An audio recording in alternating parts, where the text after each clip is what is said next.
Hello and welcome to Level 1 Mechanics. Today's installment is on power.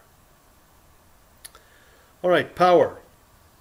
Power is the rate at which work is done. Okay, power is work done per second.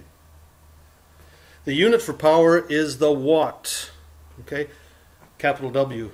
Watt is named after James Watt, a Scottish engineer who improved the steam engine. 1 watt equals 1 joule per second, or we can write this as 1 W equals 1 JS to the negative 1. Alright, so that's important to remember. 1 watt equals 1 joule per second. Of course, we've got a formula. The formula for power is P equals W over T. Do not, I say again, do not confuse this with the formula for pressure, which you will see later in later videos. This one is for power. Work divided by time. Okay, P equals power, and of course mentioned it before, the unit for power is the watt. W is for work, the work that is done, measured in joules, and T is time. The formula can be put into a magic triangle, just like a lot of the other formulas that we've used in mechanics. Alright, and you can see in this formula W is at the top, okay, because W is over T. So we put the W on top, there it is, and we put the other two variables underneath, P times T.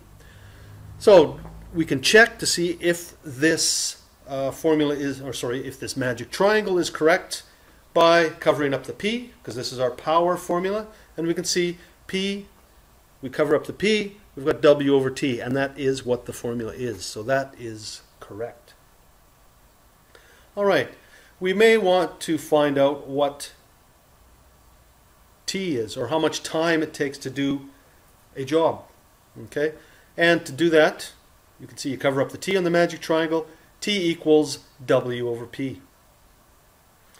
We may want to work out the work, so we cover up the W, and W equals P times T. Again, it's quite easy. If you know how to make these triangles, you can't go wrong. Let's do an example. Okay, here's a forklift. It raises 100 kilograms of kiwi fruit to a height of 3 meters in 10 seconds. The question is, what was the power output of that forklift? Alright, so we write down what we know and what we don't know, just like we've done in all of the other questions we've done.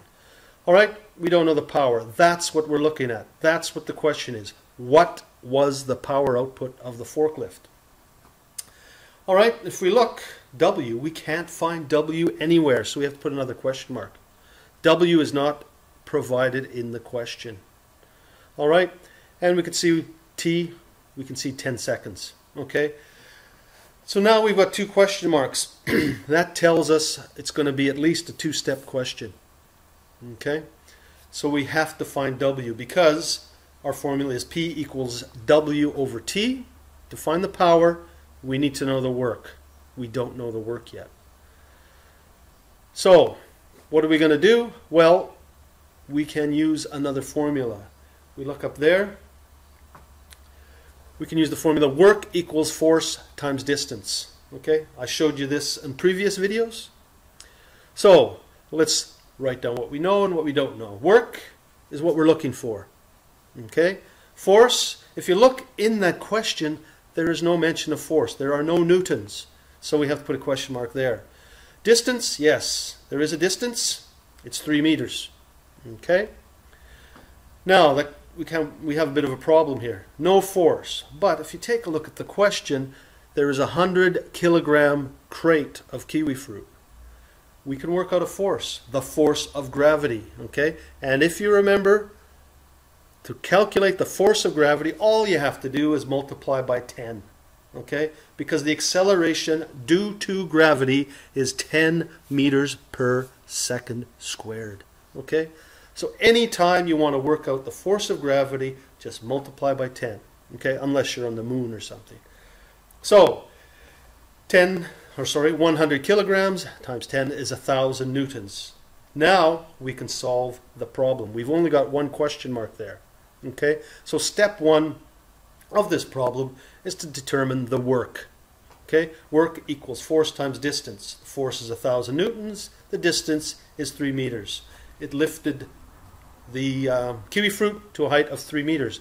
So 1,000 times 3, you can do that in your head, I'm sure. 3,000 joules of energy. Okay, so 3,000 joules of work were done. All right, now we can do step two. Now we can calculate the power. Power equals work divided by time. So you can see right there, time is 10 seconds, while the work, we calculated that in step one, is 3,000 joules. So we've got 3,000 joules divided by 10. Again, you could probably work this out in your head. 3,000 divided by 10 is 300 watts, or 300 joules per second. And that's all I have to say today. So thanks for watching, and I'll see you next time.